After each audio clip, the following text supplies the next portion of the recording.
Go ahead. Well, guys, good evening. Thanks for letting me talk to you guys. Once again, most of you guys know me. My name's Kelly. I'm a precision nutrition level 1 coach, and I'm just kind of a nutrition geek. I started getting into this stuff probably maybe 5-6 years ago. What bothered me was the amount of misinformation that was out there, the amount of what I call bro logic, stuff that I heard at the gym without any real reference for the things that I was hearing and seeing. Some people, it was just, that dude's cut, so let's listen to him do whatever he says. And I thought, well, where's your reference for that? Does that make any sense for you? So I started to look into it more and more. And as I started to look into it more, I started to get good at it. I started to plan things accordingly, and then that was when I discovered Precision Nutrition, which is it's a program founded by Dr. John Berardi. He's a nutrition guy from UT. He's actually Canadian, but he likes to say he went to University of Texas. He did his master's there. I think he did some PhD work there as well. But he did the nutrition planning for all their coaching athletes. He's gone for the Canadian Olympic team. He's done a lot of professional teams, Nike, all that stuff. He's a really, really smart, very accomplished guy. He wrote the program that I became a coach for, and I like their program. And it's just one of the ones out there that happens to have a good coaching program with, and it's one that I like to teach with. So what I did, and part of how this is going to work, is I gave you guys some handouts. You guys saw that. What we're going to do is we're going to go through these things together. I'm going to give you the answers. We're just going to fill them in together. But what this does, after we complete this paperwork here, it helps level the playing field. It helps us all learn what kind of language I'm going to be speaking to you guys, so that when I do mention things to you, when we talk about food, we talk about nutrient density, calorie density, and what is energy balance, what is a calorie, things, we're all speaking the same language, we're on the same page. So if you tell me that you're having a problem with something, or this meal is set up this way, I can say, well, how balanced is it? Let's take a look at it. Or how do the macros go? You guys will know what I'm talking about, and then you'll have this to reference as we come back and talk more. How many salespeople do we have here? Steve, you're a sales guy. Or what's the old expression? If you give a man a fish, he eats for a day. If you teach a man to fish, then you've lost your only client. Okay. I try to teach you guys to fish. That's my goal. I want you guys all to be completely self-sufficient, independent. You know everything that I know. There is no more reason to come talk to KG. You can reference these things. I'm always a good reference for this, but I want you guys to know as much as I can possibly tell you. Hey. You made the video. If someone could give Troy one of the handouts. Hey, Troy. Someone could give Troy a pen one of the handouts. Guys, the first thing we're going to look at is what is good nutrition. This is one of those things, one of those ambiguous terms we look at. People think, okay, I know what good nutrition is. Well, I eat clean. I love that. What's clean? Let's define that. I love having that argument with people. The first thing I'm going to talk about, the first thing, in order for a meal plan or for things to qualify as good nutrition, the first thing is a must control energy balance. So the first thing I want you guys to write there is must control energy balance. We're going to define some of these things a little later on. Next time I'll bring clipboards. The second thing good nutrition must do is provide nutrient density. So the first one was controls energy balance, or is energy balanced. Second thing is nutrient density. Kind of look up when you guys get caught up. That's why I know to read the next one, so I don't want to smoke everybody out here. The third one's going to be achieves, health, body composition, or body comp, and performance goals. We're going to get into that even more later. So achieves health, body comp, and performance goals. And that's really what it's about, guys, right? I want to get healthier, I want to look better, and I want to perform better. That's it in a nutshell. The last one, and this is one of the more important ones, honest and outcome-based. An honest program, obviously, can't be gimmicky. It can't be something that, I call them shock and awe diets. I don't do shock and awe diets. I don't typically like them, and for obvious reasons, is that they're not sustainable. When people say they have a date in mind that they want to go to a class reunion or something like this, I'm always like, well, please tell me we're 6 months away from this. And they're like, oh, it's 6 days. I'm like, go find something on the internet. There's something out there for you. It's too close. Those types. I don't believe in those types of things. Can they work? Yeah, in the short term. Like a lot of things, they can work in the short term, get somebody what they want, that goal, and then after the reunion or whatever it is, they go home and pass out and then go eat. You're talking about cleanses and stuff? I don't want to be too specific like that, but yeah, absolutely. Some people have a lot of. We can talk about stuff like that. Some people really like cleanses. I don't. I'm just not a fan. I have not yet met a medical doctor, a real doctor, who will sign off that a cleanse is a good thing. Okay. The only doctors there are my friends, the chiropractors, that that have to sell that stuff in their office. So, okay, so guys, what does the phrase energy balance mean? most of us kind of have an idea what we're thinking about this, but when I talk about energy balance, what I talk about is relationships to energy intake versus energy output. So the amount of food that I'm taking in versus the amount of calories or the amount of food that I'm burning. So relationship with all sources, energy intake, energy output. So if I'm thinking about this, you know, and I'm kind of OCD, so I always want everything to be balanced. But I got to find out what happens if I push the limits. What happens if I'm in a chronic positive energy balance? Meaning what? I have too many calories. I'm taking in way more calories than I'm burning in a day. What do you think? What's going to happen with that? First thing, you're going to get fat. Yeah, you're going to gain weight. So the next thing down there, what are the major consequences of chronic positive energy balance? Weight gain. That's pretty much assured. Second thing would be all of the other factors that come with weight gain. Increased blood pressure. Cholesterol is going to go through the roof.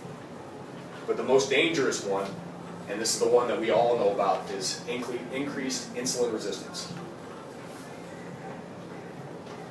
How many people have heard about it? It seems to be a buzzword in the last couple of years. Insulin sensitivity. We'll talk about that.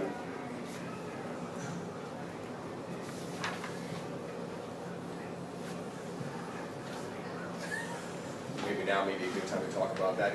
You guys are familiar with insulin resistance, insulin sensitivity? What's basically happening there, guys, is, and some of you guys have seen those shows, My 800-Pound Life. You guys seen that stuff where those people go to have major surgeries to try to save their lives? What happens is when you get to the chronic level of obesity, what happens is your cells in your body don't process sugar at all anymore. Your pancreas is pretty much worn out, and you cannot pump out enough insulin to keep down the amount of sugar that's in your blood. So take it back just a couple steps. When you eat something, just about anything, your blood sugar rises to some degree or another, whether it's protein, fat, or carbohydrate. Your blood sugar is going to rise a little bit. Now, some things elevate it more than others, and with that we know. But what happens is your body loves things to be in balance. Your body's kind of OCD in the sense that it loves balance. It doesn't like things too far one way or the other. So what happens is your pancreas releases insulin to come in and clean up the blood sugar and get that blood sugar back down to normal level. What it does is insulin's kind of like your mother. It comes around saying, put everything away, put everything away. I don't like this stuff out here, I'm going to put everything away. So what it does is it takes and puts into your cells. Well, pretty soon, your cells will either regulate it, say you've just worked out. You've depleted your cells of energy, of ATP, so they'll take it, they'll regulate it, make ATP out of it, and make energy out of it to try to get back into your cells, so they'll make protein out of it. But what if you're sedentary? What if you're not doing anything? Your cells look at this and say, where are you going to put this dude? I have nowhere to put it. I don't have anywhere to go. So what's it do? It makes fat out of it. And after a while, pretty soon, it doesn't want to make any more fat out of it. It says, hey pal, I don't have anything more. You're bringing me way too much that I can do. And I'm thinking about the people that we know that are severely sick, the people that are eating tons of crap, drinking 2 liters of soda all day long. Those type of people are flooding themselves with sugar all the time. What happens in those cells is that more sugar comes in, sugar can't go anywhere. So what your pancreas says is, you're not hearing me, so I'm going to talk louder. I'm going to bring more insulin. And I'm going to bring more insulin. And pretty soon the cells are like, you can talk all you want. You can scream to the top of your lungs, I have nowhere to put this. So what happens is it stays in your blood sugar. It stays in your blood system for longer. And that's what happens when you have all those elevated levels of sugar in their blood. That's what happens when diabetics go blind. That's what happens when they lose circulation and things, because their blood sugar's gotten so high, so out of whack, and their insulin can't, their pancreas cannot keep up with the amount of that's going through their body. That's what kills them. That's the toxic effects of that. Does it happen overnight? But it's like anything else, it's a systemic thing. So when we talk about insulin sensitivity, that's what I'm talking about, is your ability to process that sugar, those energies, those carbohydrates effectively. All right? Keep that in mind, guys. So now let's go the other way. What are the major consequences of a negative energy balance? And this one I can't help but think of my mother-in-law. That means right? You don't eat enough, right? You don't eat enough, right? This is one of those things, and this is a classic hangover from just about anybody who's a product of the 1980s. Anybody of the product of the 1980s, they are terrified of fat. I will not change that in their minds. And they honestly believe that if I'm fat or I'm not losing weight, it's because I'm eating too much. I cannot break that out of my mother-in-law to say, well, I love her to death, but if I hand her anything that has fat grams, it's too much fat. And she's down to, last time I talked to her, I got her to honestly put something on paper, it was around 800 calories a day. Wow. And she's gaining weight. How is that? That defies logic, doesn't it? Remember this, guys, your body's very smart. It has one mission. What's that one? What's your body's one mission? To keep you alive. No matter what, I'm going to keep you alive. So I will shut everything down that is not absolutely vital to keep you alive. You might get sick. I didn't say you're going to get up and go anywhere and feel good. I'm simply going to keep you alive. I'm going to take whatever little calories you're giving me and I'm going to keep them towards your major systems to keep you alive. You're going to get sick, your thyroid is going to shut down, your metabolism is going to completely shut down. What do you need that for?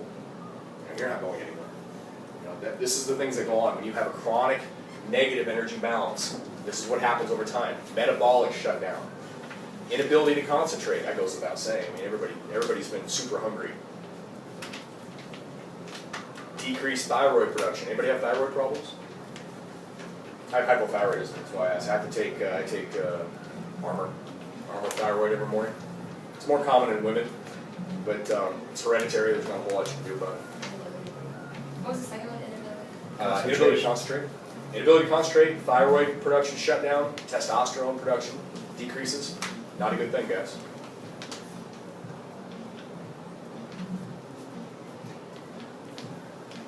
So this is why, guys, when we talk about having energy balance, that's why it's critical that we take in enough calories to sustain what we're doing. We don't want to have too much, we don't want to have too little. So we try to find that spot in the middle, and that's what I say when I say we talk about energy balance. People come to me about nutrition plans, things like this, I'm going to look at the calories.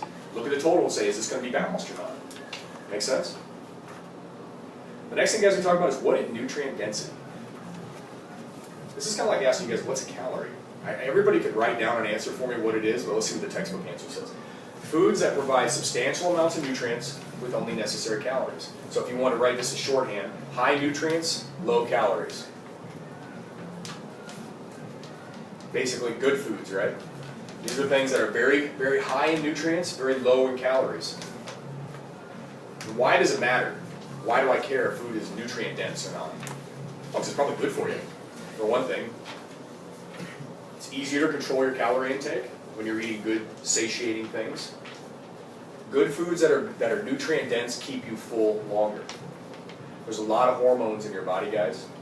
A lot of various hormones that work synergistically with others. When you give yourself the right amount of nutrients and the right amount of calories, everything's happy. And that leads to balance and it leads to well-being. If you have too much of any one thing, not enough of any one thing, your hormones get angry. Where I was going with that is there's a hormone called ghrelin, G-H-E-R-L-I-N, nothing you need to know that. That's the one that tells you I'm full. That's the one that says, I'm done, time out. How is it that someone can sit there and drink a 2 liter of soda? They can sit there and drink, a gallon of Gatorade, and they're still thirsty. I couldn't. If I put a gallon of water in front of you and just made you sit there and drink, at some point you're going to be like, good, good. Why is that? Now, why is it that I can sit down and eat a whole bag of Doritos and never get full? Because there's nothing good in them.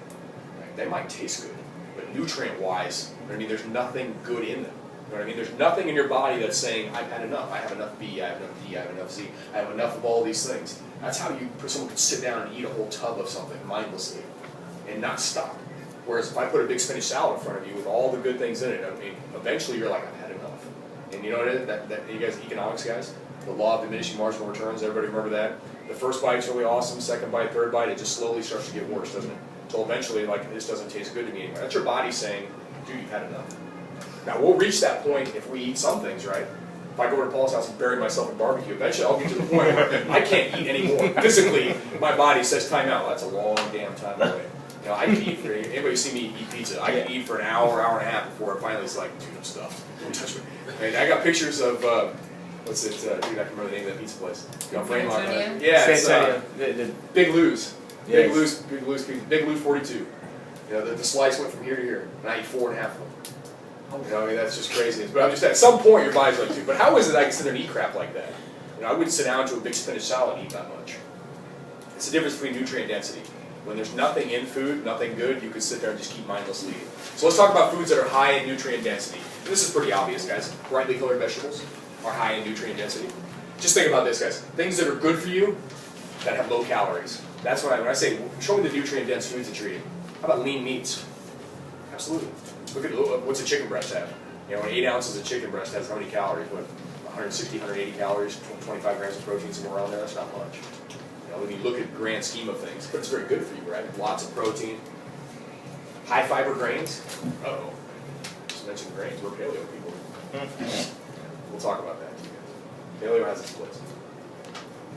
Well, let's talk about foods that are low in nutrient density. It's pretty obvious. So we're talking about the opposite spectrum. Things that have very little nutrients in it. What things can we think of? I immediately think of my wife. chocolate, Candy. Candy, ice cream, sugar, and basically very high punch, no nutrients in it. I mean, table sugar is basically devoid of any sort of nutrient benefit at all. But I mean, we don't like it. That wasn't the question. The question is where are the nutrients in it? It doesn't have any. You can take your pick as far as the examples go. Table sugar, ice cream, and white flour are the examples that I had written down there. White flour is pretty nutritionally void. Now here's the opposite. Let's talk about this. What is calorie density now? Now I'm talking about things like, okay, nothing nutritionally in it, but it's got a ton of calories in it. We're paleo people, right? What's our favorite thing to eat? Bacon. Bacon. Very calorie dense. As far as nutrients go, there's not even that much protein in it. You know, it's mostly a tasty little gristle piece of fat. Yeah. I mean, it's not, doesn't mean we don't enjoy it. It's just not good for you. It's not doing you any favors. Just look at it that way. And I've never met anybody that doesn't like bacon. My kid just had Casey doesn't like bacon. No? Not my kid. Calorie density is the energy provided per unit of food. So if you're looking for that, energy provided per unit of food. What's another synonym I can use for energy? Calories? Calories. Who can give me a good definition of what a calorie is? Anybody know the definition of a calorie? We all know what it is, right? All right, you guys ready for this? Blow your minds, right? The amount of heat energy, you got to write this down. It's the amount of heat energy required to raise the temperature of 1 gram of water 1 degree Celsius. Okay, I was going to start to write that down.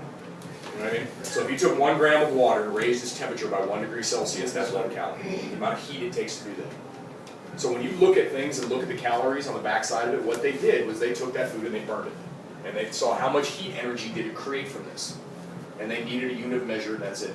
So when you look at the back of, Twinkies or something like that, no one actually burned a Twinkie. But what they did was they burned sugar, they burned eggs, they burned milk, they put all these things. And there's a giant catalog out there, all the temperatures and all the heat energy that was gained from burning this particular thing, and then they swag it. And figured it's approximately this.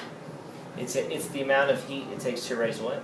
1 gram of water, 1 degree Celsius. It's just like BTUs. What's a BTU? We know what it is, but a British thermal unit, right? It's simply a unit of measure. What's a joule? What's a watt? It's the same type of thing. It's just a measurement. But we all live and die by these things, right? We all live these. It's 4,000 calories. What is it? That's just heat energy. It's the amount of energy you can draw from this food. That's a good beer question right there, guys. Find the next round for that one. And why does it matter? Well, obviously, I'd like to know how calorie dense some foods are. Those are the ones I should be mindful of, right?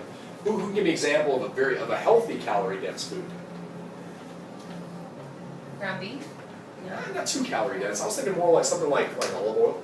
A nut? A nut, exactly. Anything that are super high calorie, things that 2 tablespoons of olive oil is close to 240 to 300 calories.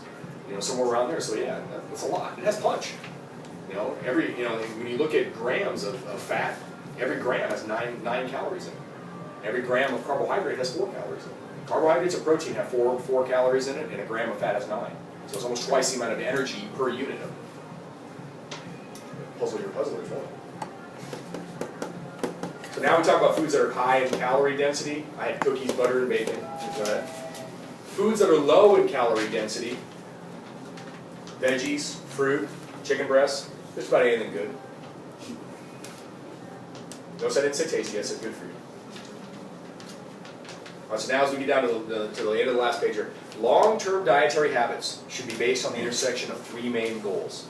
We kind of alluded to this when we went back to number 3 of what is food nutrition. And better focus on good health. If the nutrition plan that I have does not have my health in mind, then it tends to be too far to one side.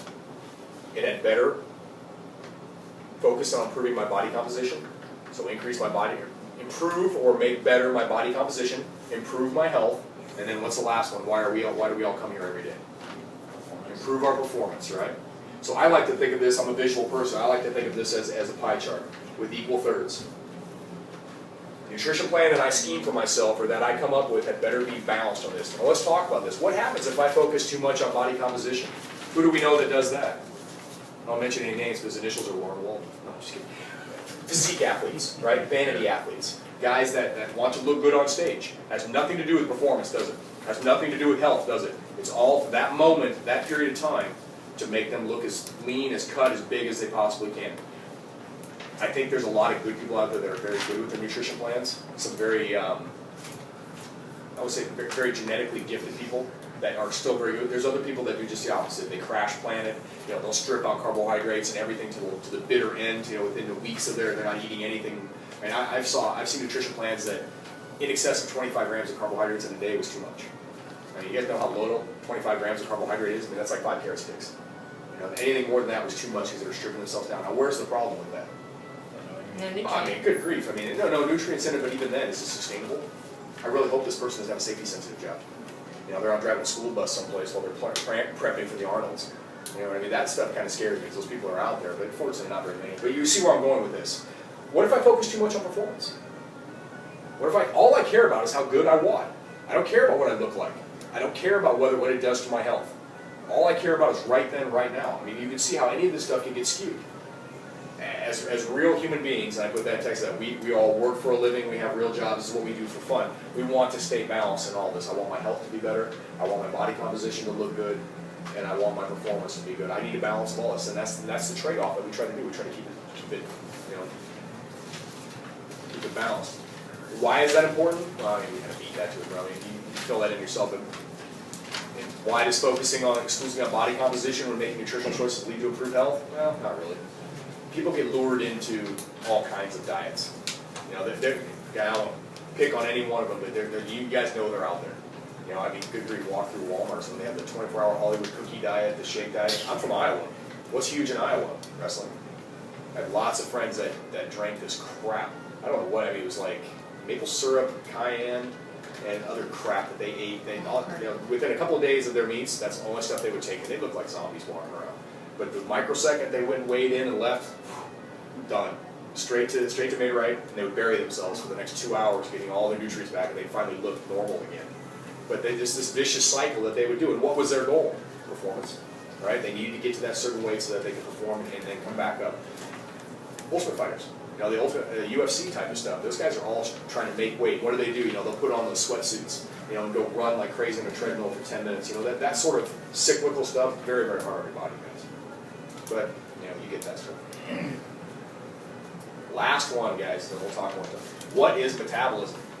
This is always my favorite one. We all have a good definition of this one, right? All right, guys. Ready for the textbook definition? The sum of all reactions that build up and break down in your body.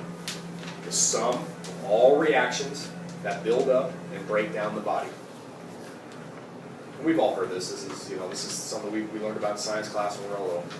Your body is constantly repairing itself because we're constantly breaking it, right? Some wads more than others. 3 rounds of 20 thrusters definitely broke something. Yeah, it definitely broke something. I wasn't right after that. How'd you feel about that one? I'm just kidding. What's that? I'm just kidding. That's all right. I said, how'd you feel about that one? That's That's bad. I dropped the bar. I was trying to get through it unbroken. I picked a lighter weight, and I'm like, I should be able to get through this, and I didn't. It's 14.5 for me right there. Yeah. So that's it with this stuff, guys. Guys, turn it over. And now I've got the one thing I couldn't get my computer to print for us. I'm going to give us the 5 habits of precision nutrition. These are the 5 habits that, regardless of what you do, whether it's paleo, whether it's zone, whether it's South Beach, you know, insert diet plan here. You get your meals from MyFitFoods, which is fantastic. There's a bunch of those places all around here now. All fantastic stuff, guys. I really love it. The first thing is I want you guys to eat every 3 to 4 hours, or as often as you plan. Does that make sense to you guys? Eat often, every 3 to 4 hours, or as often as you plan. And that second part is very, very important. I know people, nurses, shift workers, they can't eat every 3 to 4 hours. It's not going to happen. You know what I mean? They're not failing rule number 1 by going 6 hours when they eat. But I want you to eat when you're supposed to eat. If you're the kind of person that loves small, more frequent meals, if you like that, carry on. There is very weak anecdotal evidence that suggests that helps your metabolism. It was never really, you know, blowing people away with it. What it boils down to is if you like it, carry on. If you're a 3 squares a day kind of person, maybe a snack in between, just as good. Right? Really, the law of thermodynamics, guys, states that calories in versus calories out. At the end of the day, if you're okay, that's okay, Joe. Sorry. It's okay. Can someone get Joe in there, and then she'll start to spell with us? I met a lot of people when I first started coaching nutrition that man, if they couldn't eat every 3 to 4 hours, like 4 hours would go by and they were out running errands, they felt like they busted, and what did? They quit. Because they're like, I can't do rule number 1. Why should I care about 2, 3, 4, or 5? So what are you eating every 3 or 4 hours? And How that's what I much? have. Smart, and I'll talk about this too. What am I eating? It doesn't matter what time of the day it is. Things like we'll get to this. It's the same checklist. Remember, guys, I'm a checklist-driven person, so I have an SOP for everything. It's just you run down the line. It's very systematic. Rule number 2: eat a complete protein every time you eat. Go ahead and flip this one back. Flip this one on the back. We're gonna fill in all these things in the back. 1 and 2. Start number 2 is eat a complete protein every time you eat. Who has heard the term complete protein? Complete versus incomplete. Right? If I have one, I must have the other, right? Who's ever flipped over, like, say, a bag of almonds or bread or peanut butter and saw the protein that's in there? We don't really consider that a good protein source, so do we? You know why? Because it's what's called an incomplete protein. Can you guys remember Jurassic Park? Remember when he was talking about how he built the dinosaurs? He took their DNA and what did he do? He filled it in with frog DNA. Can you guys imagine that little graphic? A complete protein is one that has all the amino acids all stacked up for you, all nice, and your body can use it straight away to start rebuilding your muscle and rebuilding the body parts that you break down. If it's an incomplete protein, that means several of those little frog DNAs are missing, and your body's either going to use existing stores that it has, or it's going to wait until some other foods combine with it, and it can use it and make a complete protein out of it and then start to rebuild. This is where the vegans usually jump in. Who's ever heard of food combining?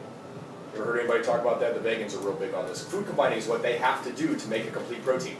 If they're going to have a meal, they have to have beans with bread with something else. Otherwise, they've got a bunch of incomplete proteins, and it's not very useful to their body.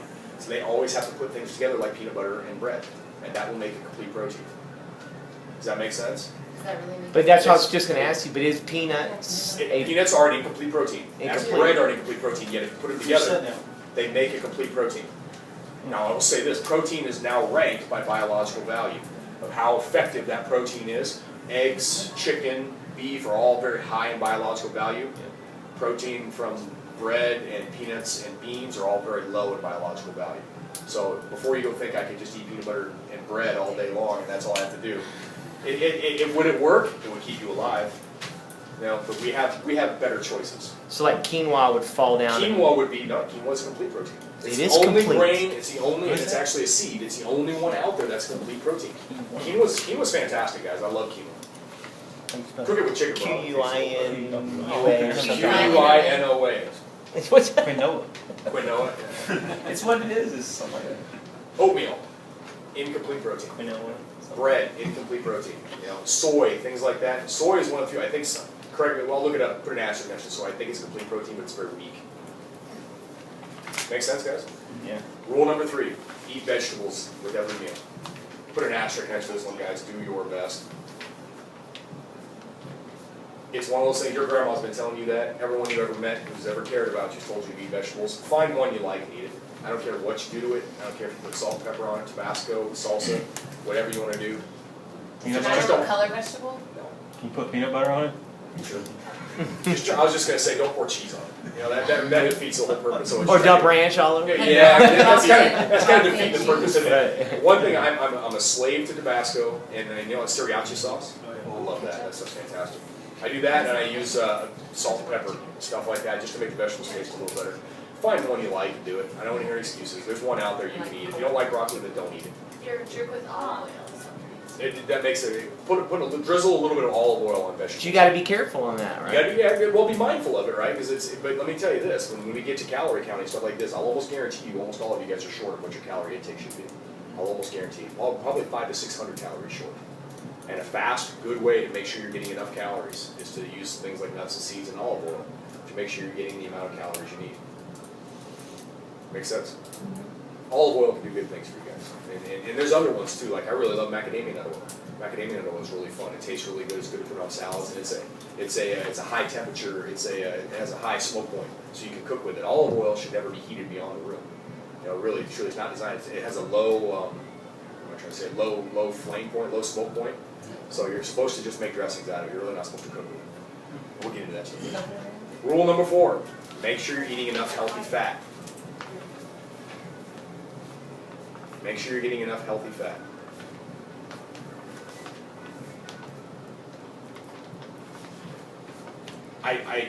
You guys know I'm a supplement fan. Okay? I geek out over supplements. That's just it's my Achilles heel. I'll walk into a GNC or stores like that and I'll just geek out over all the stuff that's in there. I like subs. If there's a supplement out there, and I'm also the extreme that you don't need a lot of supplements. You know, the definition of supplement is in addition to, right? This is to supplement what you're already doing.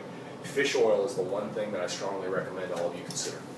Like, that's the one supplement that's, to me, that goes without saying you should be taking. I happen to sell a good one. I happen to sell 2 good ones. It's not the only good one out there. There's other good ones out there. If you have one and you like it, carry on. If you buy it from Walmart, it's not a good one. I'll guarantee you that. All right? Make a good choice with this. This is one thing that you don't want to go cheap on. It's just one of those things where you're better off spending a little bit of money on. Anywhere between $25 and $40 is a decent amount to spend on that. Does it have to be a pure fish oil, or can it be like the one that's like mixed with all the fatty acid stuff?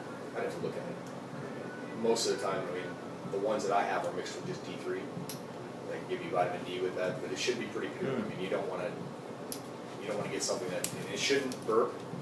If it burps, that's a bad sign. Okay, If you bought a lot of that one, put it in the freezer, and then use it up, just don't buy any more. Fish.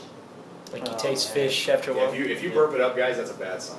Yeah. Yeah, really, it shouldn't taste that way. Like the stuff that I take, I mean, I've taken it on an empty stomach, I've waited an hour afterwards, and you can't taste it. So, last rule, guys, that's what's most important, right? Keep your carbohydrate intake, and by carbs, I mean fun carbs. I'm not talking fruit, vegetables, those are sunk costs. You're gonna eat those regardless. I'm talking about grains, I'm talking about, oatmeal, the fun carbohydrates, keep them around your workout times. If you've just worked out, have some carbohydrate, you've earned it. If it's a rest day or you have not worked out, keep the carbohydrates to fruits and vegetables. What about the morning, like, bowl of cup of Are you oatmeal? gonna go work out? Maybe 3 hours later? I would stick to more of a protein and fat Protein, meal. yep. I would. So like if I work out really early in the morning, I don't have time to eat breakfast till like 3 hours later, stick to fat and protein Stick to and fat no carbs. protein, no carbs. Say it again. If you're Most gonna, of the time I work out super early and then I Right. have like 3 hours before I eat breakfast. let's and solve then I that problem. Solve that problem? Let's not wait 3 hours. Just bring food with you. But we'll talk about that stuff. I can. We'll talk about that stuff. Okay, can what change it, you can percentage change of it, should you be yeah. getting from like your fun carbs versus like your fruits and veggies? As far as like, look, say you're supposed to take in 100 grams of carbohydrates in a day.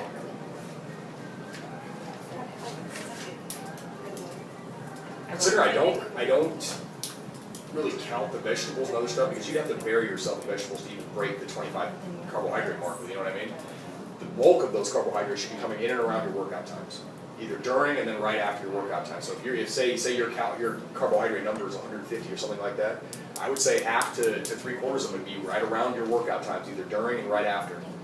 Now that's off the top of my head, guys. What I'd like to do is look at a meal plan and see what fits in there and how those numbers break down. Like say your post-workout meal is going to be, three eggs scrambled with 2 more egg whites and then 3 pieces of Ezekiel bread. I do that in there because that's my post-workout meal. I threw that in there. Now those are 18 grams of carbohydrate a piece. If you do net carbs, then it's 15 because there's 3 grams of fiber in there. So that's about 45 grams of carbohydrate. That would be probably a third of my carbohydrate intake was right then during that time. What was that meal again you ate after your post-workout you just mentioned? Two or 3 whole eggs Yep. with another half or 3/4 of a cup of egg whites. Yep. And then 3 pieces of Ezekiel bread, or 4 pieces if it's yesterday.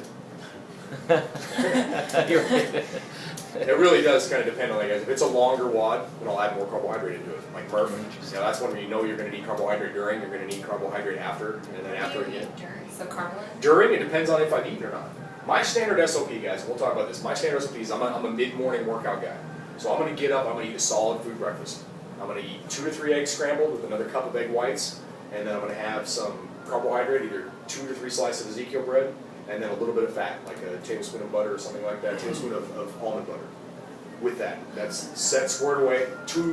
Maybe about an hour and a half to 2 hours later, then I'm going to go work out. I won't have anything during my workout except maybe BCAAs if I want to. That's if I happen to have it there. Also water. So I ate, I'm good. I don't need anything. I'd be good for another 2 or 3, 4 hours. After WODs, then comes the recovery drink, and then it's going to be 20 grams of protein plus 50 grams of carbohydrate. It's usually a 2-to-1 ratio on that of carbohydrates to protein. Is yours just straight like dextrose and not It's dextrose? carbon, Is that what which is close. It's 1-to-1. So yeah, carbon is the same type of stuff as dextrose. what he's asking is what carbohydrate goes in there. I buy one called Carbolin, it just happens to be a pure carbohydrate that's I have that, works but do pretty you well. mix it with your protein? Yeah, But I have Chocolate. chocolate protein and. it's Chocolate still good. strawberry? It's good. Tastes fantastic, trust me. Let's just drink It just tastes like a, I have to drink them Tootsie separately. Roll. Is it okay if you drink them separately? That's- pop. There's no problem with that. Like you're eating it. That's exactly. So you now, have your guys, carb let me during just, your let me just- workout? let me just back this up a little. We're gonna get too What? specific. Let's talk about just general nutrition and what am I doing during this time. I've set these rules. Now, this is my checklist. You guys said earlier that I'm very checklist driven. Every time I sit down to eat, this is what goes through my mind. First thing is, am I eating what I'm supposed to eat? You know, is it time to eat or is it not time? I strictly, but if it's not time, then I drink some water. You know, I go through that little, you guys know that HALT acronym. Am I hungry? Am I angry? Am I tired? Am I late? Am I just bored? You know, hungry, angry. There's an acronym for that. Write that down if you want to. It's called HALT if you remember that. But I go through the checklist. Is this a complete protein? I'm about to sit down and eat a couple turkey slices, a small piece of chicken, whatever it is. Try to get some vegetables in there if you can. That's the one rule where I said, you know, okay, do your best. You don't have to sit down and eat vegetables with every single snack that you eat. You know, every time you walk in the refrigerator, you told me I'm going to eat. If you can, go ahead. Make sure it's a complete protein. Get a healthy fat in there.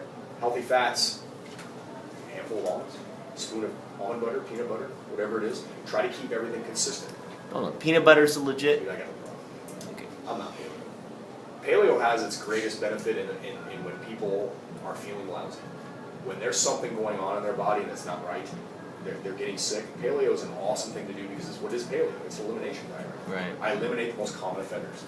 Gluten, dairy, eggs, things like this are all common offenders. If you're not feeling well, let's do a 45-day challenge of some kind and knock this out. What we have to do is isolate the one thing that's making you bad. So I believe wholeheartedly, and especially I want to pick on you, Mona. You know, Mona got allergy tested. How many things did you say you're allergic to? Absolutely everything. Everything under the sun. Everything. 120 some different It was things. food I mean, intolerance, yeah. Mona wanted to cry. She's like, I can't have anything. And my first thought was, no way. There's no way a human being is going to be that allergic to every single thing on the planet. You're allergic to one or two things, and you've really aggravated your body. So now all these other little minor offenders are aggravating the situation even worse. Once we take out the big offender, your body will tolerate all the other things typically better. So if you're feeling okay and you tolerate it, eat grains. If you tolerate it and you really like dairy, drink milk. I really don't care. If you don't tolerate it, well then don't drink it. You know, that's what it boils down to. And I kind of got this way. I was watching a webinar of a Whole30 clinic. You guys are familiar with Whole30? That's Dallas. Most of those guys are paleo Nazis. And they are they're like the Rush Limbaugh paleo, very far to the right. And during a break, he whips up this kefir drink and starts drinking it. And it's like, you know, everybody gasps and it's like heresy, you know, torches and stuff like this. And he's like, hey, dude, I've done 5 Whole30s.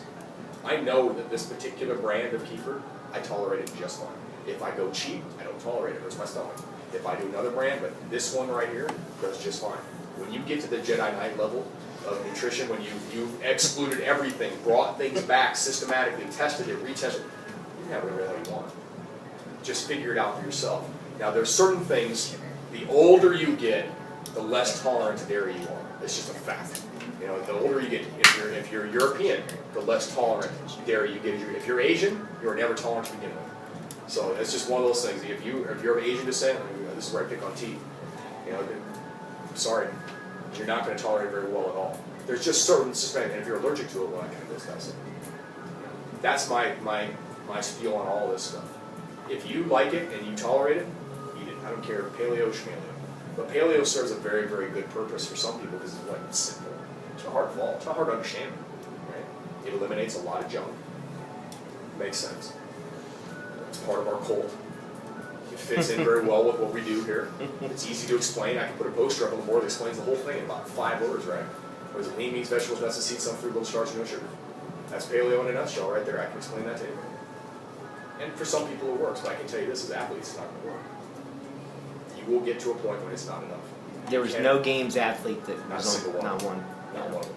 Most of those guys, I mean, it's hard to look at the top tier of anything. Yeah. You know what I mean? The top tier of anything, those guys are elite in a number of ways. You know, I look at pro golfers, you know, stuff. I mean, good grief, I see those guys all the time. They look like weaklings, but yet he can drive the ball 350 yards. You know, how's that? Well, he's very well connected.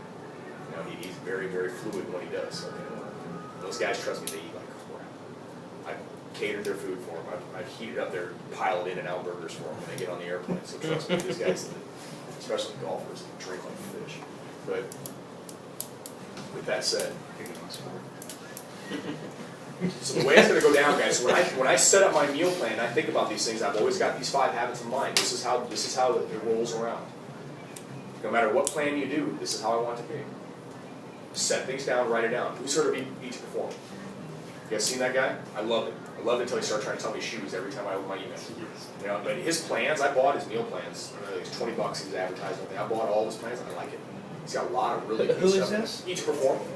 He has a lot of templates and a lot of meal plans on there that I like. And he's not a paleo guy. He's not going to browbeat you and make you eat sweet potatoes all the time. Egg whites is sweet potato. But I like his templates and stuff. And he's down to earth. Once you just remember to opt out of anything that you buy. Otherwise, you're going to end up with like an $80 charge on your credit card.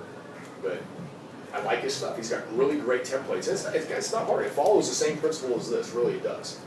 The caveat on all these things, and you have to be mindful, is keep your carbohydrates around your workout time. Now, this is where we start to pencil things in and say, okay, well, what do I eat? If you're an afternoon person, your morning breakfast is going to consist of probably something, omelet, maybe. But I'll tell you the one thing that will really set you free, and this was for me, was the day I gave up the idea of breakfast for breakfast, lunch for lunch, dinner for dinner. I'll eat dinner for breakfast, breakfast for dinner, dinner for whatever. I'll eat omelets at dinner time. In fact, JC, when I left, was getting ready to scramble eggs and make breakfast for the kids at 5:30 at night. You know, it's just one of those things. Get over it. You know, get used to the idea. If you make a really great, awesome dinner and it tastes really well, you know, it'll be a great breakfast too. You should eat it up and bring it with you. You know, it really doesn't matter, because what am I trying to do? I'm checking boxes. I want a protein. I want a healthy fat. Some sort of carbohydrate. No, that's where the fork goes one way or the other. If I worked out, yes, fun carbohydrate. If I not worked out, fruits or vegetables. And that's really the only difference. This leads to sustainability, because this isn't anything that's gimmicky. This isn't anything that's hard to follow. You know what I mean? This doesn't have any macros or anything crazy built into it. This is simply good habits. Don't be afraid of fats. You know, if you're taking a fish oil, it's outstanding, but that's a sunk thing. You're already going to do that regardless. So be sure to include some healthy fats in your diet too. What about like before bedtime? You eat before bed? If you're hungry and you need it, eat. But waking up in the middle of the night. If you wake up in the middle of the night, if you wake up in the middle of the night because you're hungry, then you failed. And there's a giant red flag that came at you 4 hours ago that said you should have eaten something when you had the chance. So if you were to eat something before, Remember this, guys. protein shake? I would probably stick to more food type stuff. Okay. I would try to stick something more, because I don't want to raise your insulin, raise your blood sugar up too much, because that might keep you awake. And the protein. Protein shake, I mean, is by design to be upregulated very fast. So you're going to get a higher blood sugar spike than you would from, say, a few turkey slices or piece of fruit with peanut butter on it or something like that. You know what I mean? But I'll tell you this, guys: if you work out at night, eat your carbohydrates at night. Remember this, guys: the clock is a human invention. You know, your body does not know what time it is. It knows a cycle. You know what I mean? Within a certain period, it doesn't look at you and say, "Oh, it's 9:45. You should have eaten that." I'm going to turn that to fat. You're an idiot. No, it doesn't know that. It knows that I'm going to go to sleep in the next hour to hour and a half. You know what I mean? It's a period, not necessarily a period of minutes. So the people that don't eat carbs past 6 o'clock that work out, I'm always like, what are you doing to fuel your workouts?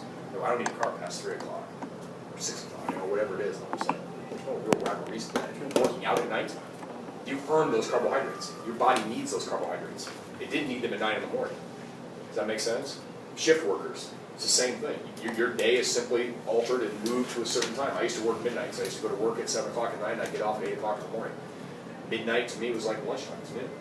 3 o'clock, 4 o'clock in the morning was the same type of snack time. Then I went home and had dinner at like 7 o'clock in the morning. And then went to bed at around 8 or 8:30. It was just a complete inverse thing. It sucked, but you improvise, adapt, and follow these habits and apply it.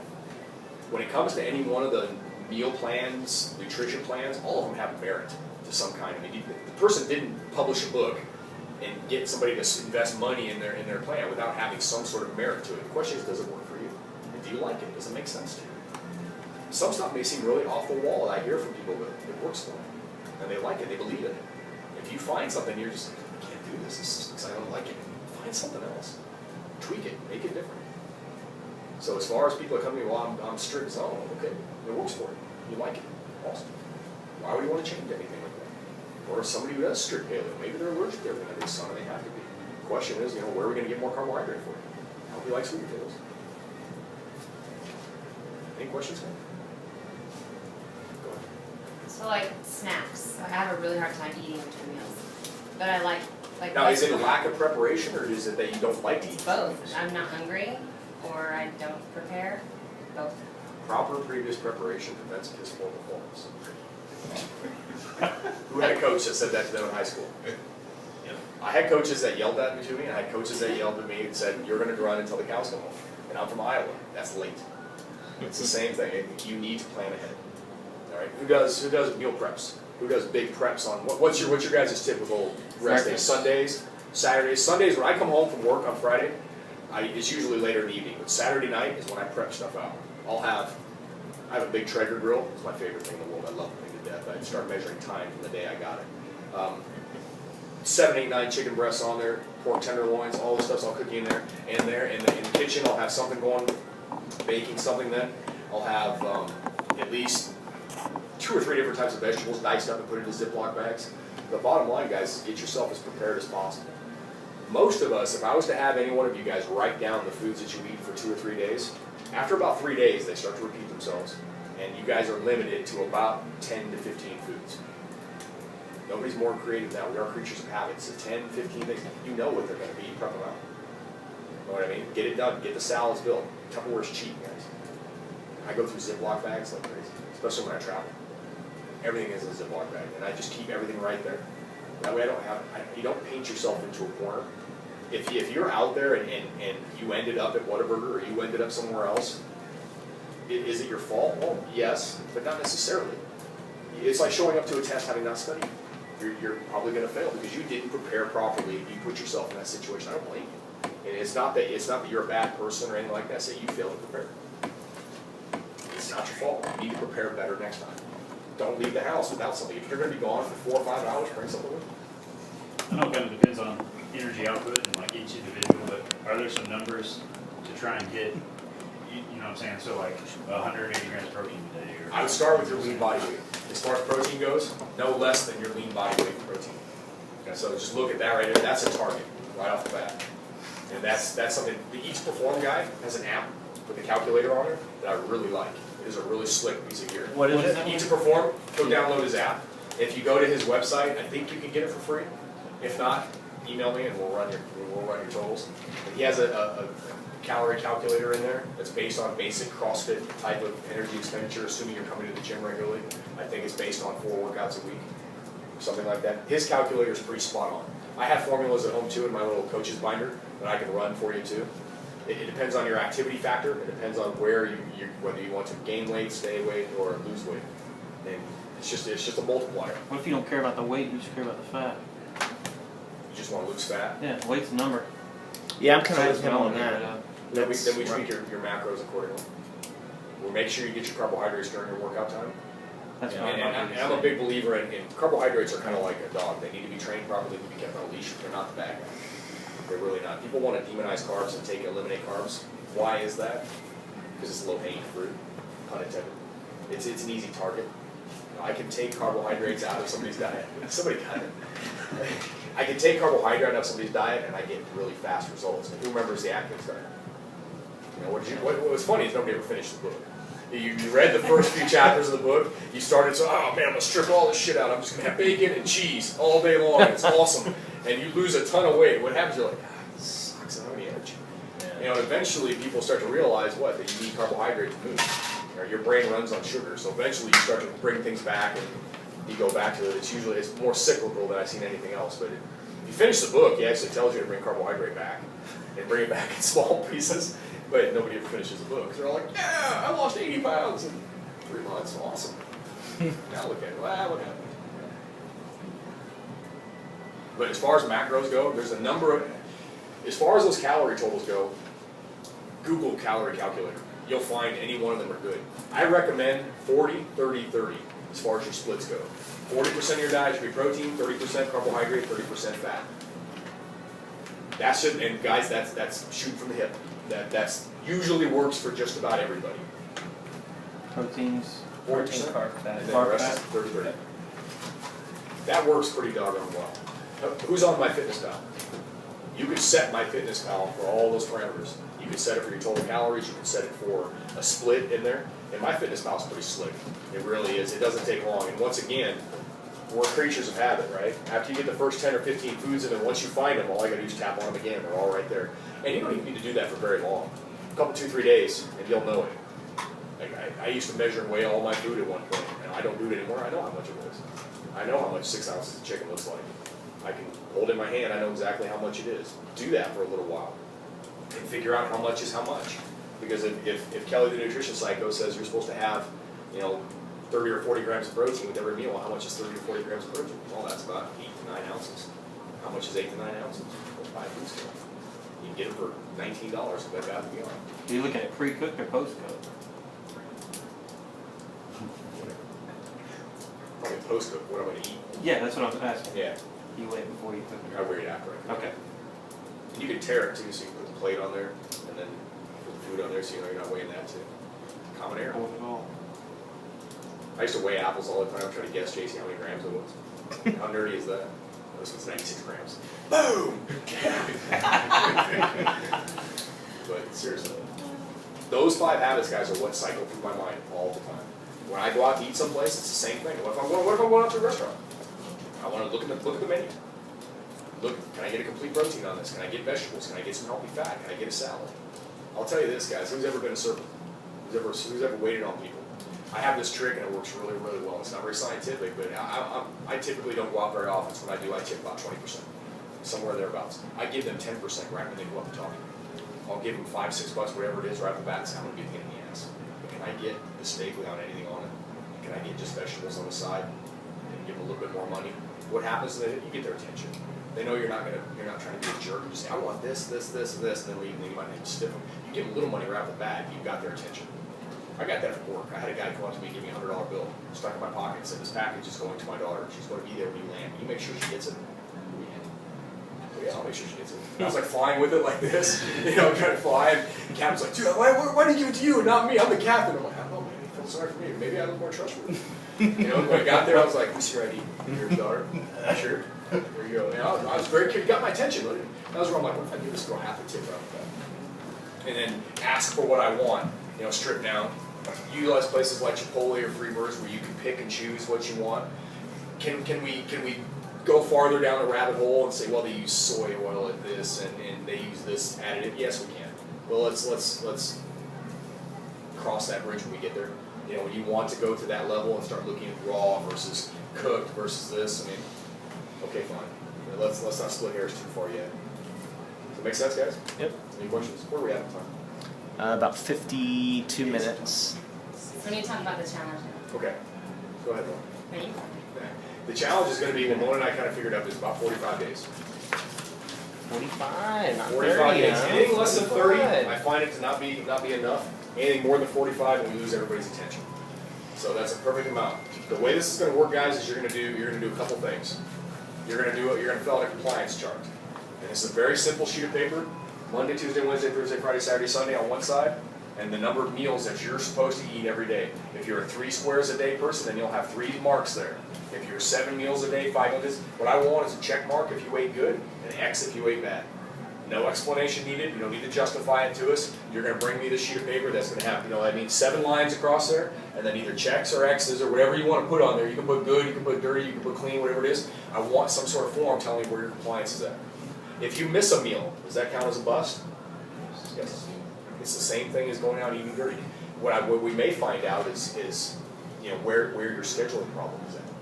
Maybe this is, I'll see on this trend on this sheet here, all these zeros are around 4 p.m. period.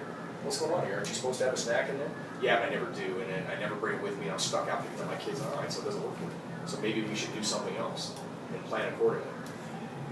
I'd like you guys to take measurements. All right? The basics, going to be your neck, arm. I'll get this stuff out to you. I'll post on there what measurements you're going to get. Just have your spouse or significant other tape you off and measure it. I said significant other, Dave. I'm sorry. I'm sorry she dumped your ass. I'm sorry. Correct that on the video. Let the record show that it was mutual, and no one really knows who dumped who. Yes, man. I'll do your measurements for you. And then what's going to be is we'll figure out some way of measuring the compliance versus who loses how much. And whoever does the most wins. And how much? Well, I don't know. It's up to you guys. It's your challenge. People tend to do better when 10 or 20 bucks gets thrown into a pot. I'll leave that up to you guys. You know, I'm not going to take any money. So there's no performance in this. It's just not that I can think of. As far as like a wad, like baseline. I've done that front and before, mid. and people tend to dog it. You know, they dog the first wad, and they come back and crush the other one by 2 minutes, and it was pretty obvious to some people. I just didn't like getting in. I didn't like looking at people in the eye and be like, really, that was your best effort? 19 minutes. So when did this start? We need to set like a start date. I would say I would give you guys at least a week to 2 weeks to get set, to plan things out, get groceries bought, stuff like that. It's up to us when we want to start it, but you know, we got 4th of July coming up, so you know, somewhere maybe, I mean, 4th of July can be a cheat meal too. You know, it really doesn't matter. Because remember this, guys, there is no penalty to it if you cheat. I mean, to a certain degree. And I'll say this, guys. Let me just say, we may factor this in there too. 10% of your meals. I'm going to write this stuff down. This is pretty awesome. 10% of your meals should be whatever you want it to be. And I'll give you a little bit of math on this. So let's say you eat 5 squares a day, right? That's 35 meals a week. Of that, make 10% of them cheat meals. And I'll tell you where I came up with 10%. And so that's about 3 to 3.5 meals, right? There was a very, very good study that Dr. Berardi likes to cite of 2 twin brothers. And they put them through a nutrition program where one brother was allowed to cheat 10%, the other brother was allowed 0 deviations. And they followed him for about 120 days. And this one brother, I mean, literally, they marked everything that he ate all the time. He wasn't allowed to cheat at all. The other brother was allowed to go get ice cream once or twice a week or go get what he wanted. They measured their numbers, performance numbers, beginning, middle, and end. And at the end, guess what the difference was between the two of them? Anybody know what factor?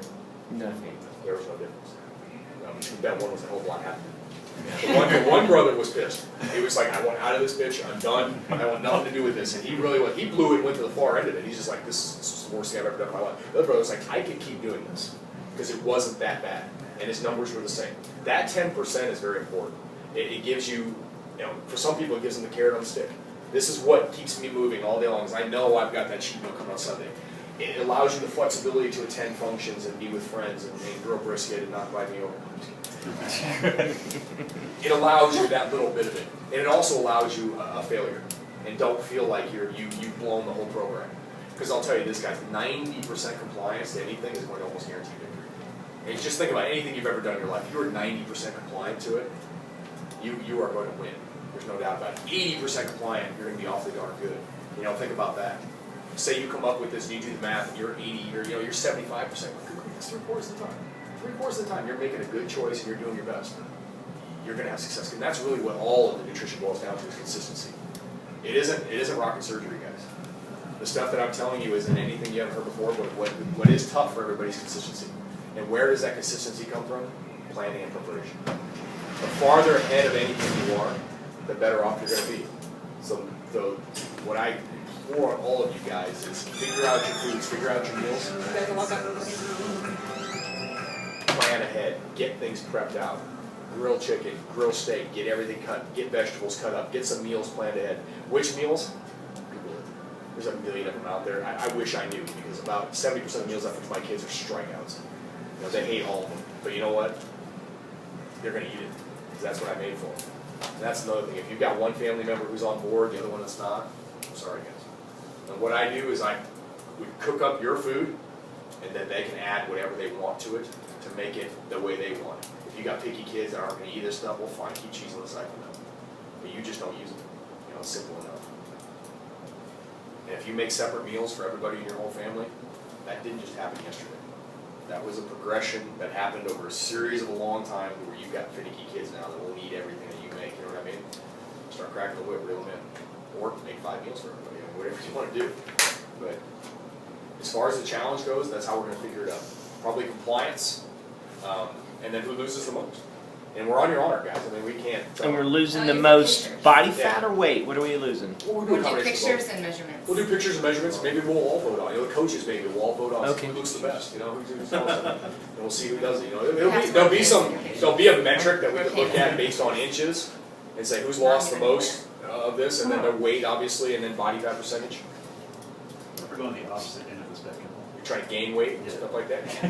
I think we can account for that too. Yeah. I mean, we can look at it and say, about 15 pounds of rib. He looks awesome. I mean, that's what do you Maybe on our sheet we I have just think our body goals.